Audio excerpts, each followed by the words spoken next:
दोस्तों, पिछले दिनों भारत के जो वजीर खारजा हैं जयशंकर साहब ने कुछ इंटरव्यू भी दिए और एक इंटरव्यू में उन्होंने जो इस वक्त इंटरनेशनल ऑर्डर है उसके हवाले से बात की कि ये जो इंटरनेशनल ऑर्डर है इस वक्त उसको सिर्फ मजबूत करने की ज़रूरत नहीं है बल्कि उसको तब्दील करने की भी ज़रूरत है। इस सिचुएशन का फायदा इंडिया उठा सकता है और पाकिस्तान इसको सीरियस ले।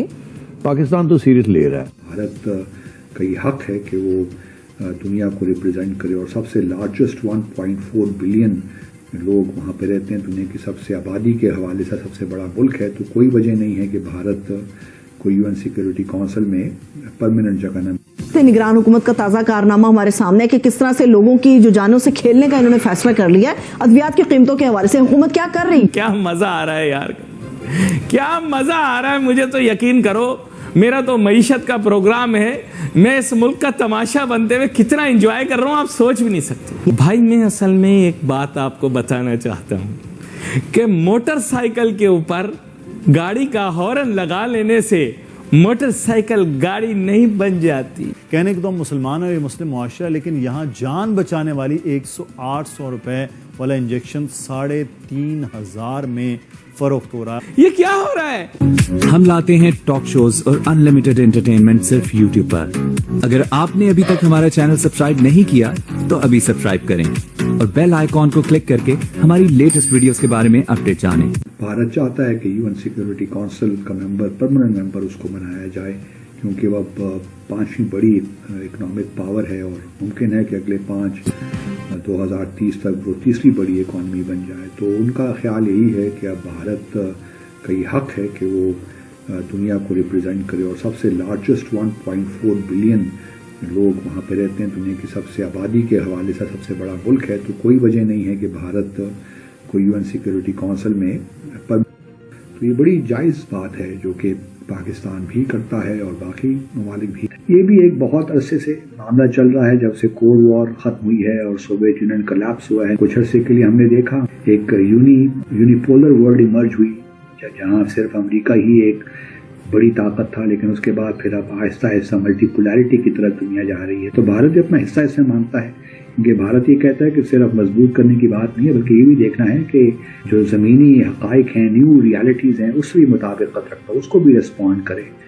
तो इस कॉन्टेक्स्ट में भारत चाहता है कि यूएन सिक्योरिटी काउंसिल का मेंबर, परमानेंट मेंबर उसको बनाया जाए, क्योंकि वह मुमकिन है कि 2030 तक वो तीसरी बड़ी इकॉनमी बन जाए। तो उनका ख्याल यही है कि अब भारत का ये हक है कि वो दुनिया को रिप्रेजेंट करे और सबसे लार्जेस्ट 1.4 बिलियन लोग वहाँ पे रहते हैं। तो कोई वजह नहीं है कि भारत को यूएन सिक्योरिटी काउंसिल में परमानेंट जगह न मिले। फिर दूसरी तरफ हम ये भी देख रहे हैं कि यूरोप में जो फ्रांस और बरतानिया की मेंबरशिप है उसको भी खतरा लाहक तो हो सकता है अगर ये तब्दीलियाँ आई कि भारत, बरतानिया और फ्रांस की तो पोजीशन इंटरनेशनली बहुत कमज़ोर हुई है, ख़ास तौर पर बरतानिया की, और अगर स्कॉटलैंड भी उनसे अलग हो जाता है तो फिर you never know how things really pan out.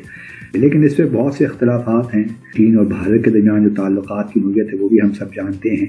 तो सवाल यही है कि फिर मैं ये कहना भी चाह रहा हूँ कि भारत को सिर्फ चीन के साथ नहीं बल्कि पाकिस्तान के साथ भी ताल्लुकात ठीक करने पड़े। ये चेंजिंग डायनामिक्स है, वर्ल्ड रियलिटीज जो बढ़ रही हैं।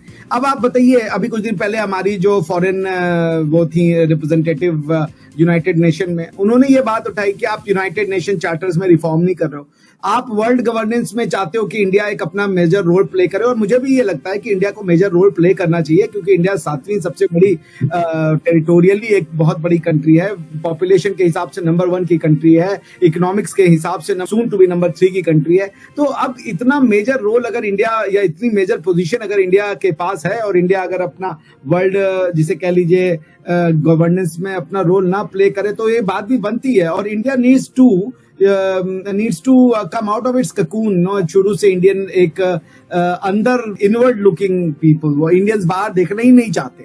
ये इंडियंस की सबसे बड़ी प्रॉब्लम रही है, और ये उनका हजारों साल का जो माइंडसेट है ना कि वो इंडिया के बाहर देखना नहीं चाहते। अभी आपको ये भी पता होगा कि एक समय तो हमारे यहाँ ये कहते थे कि तुम 7 समुंदर पार चले गए तो तुम खराब हो जाओगे, करप्ट हो जाओगे। उस चक्कर में इंडियंस बाहर नहीं निकलते थे। अब ये बात अलग है कि जब गोरे आए तो इन्होंने सबको ले जाके मजदूर बना दिया, कुछ को इधर बना दिया, तो दुनिया भर में आज आपको आलू और इंडियन हर जगह मिल जाता है बहुत इजीली। सो पॉइंट यही है कि यूएन चार्टर का भी रिफॉर्म होना चाहिए।